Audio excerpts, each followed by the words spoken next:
好甜啊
！Hello，大家好，我係小上子。頭先你睇到嘅材料呢，係用嚟煲我一陣間想分享俾大家嘅老火湯。咁相信呢款湯大家都唔會陌生㗎啦。咁對於我自己嚟講呢，細細個媽子就會成日煲俾我哋飲。咁所以而家每一次再煲呢，都會有一種令我好懷念嘅味道。好，咁廢話唔多講，我哋開始啦。首先準備好材料，材料有豬骨、紅蘿蔔、粟米、乾瑤柱、花豆、薏米同埋果皮。將紅蘿蔔批皮，然後滾刀切成塊狀。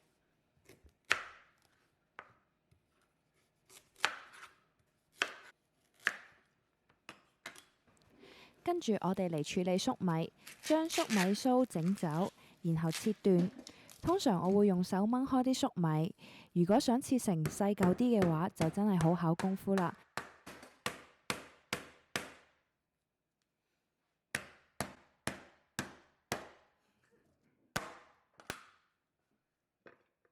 然後開始處理排骨。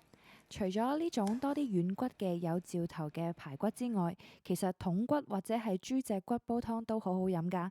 大家可以按照喜好自行調節。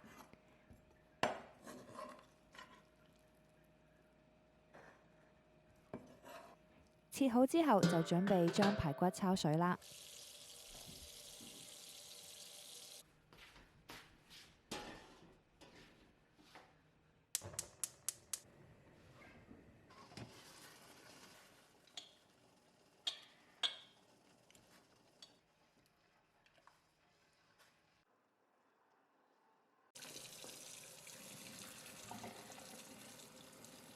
焯完水之後，我哋稍為將排骨洗一洗，過多次水。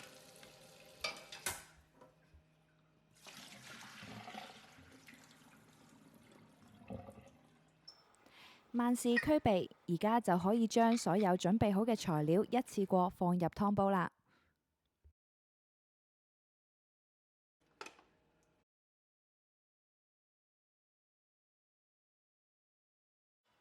加入適量嘅飲用水，等水蓋過湯料。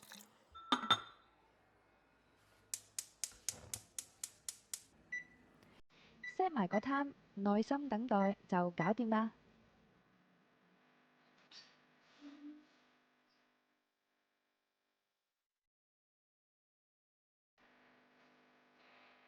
做時對啊，時對。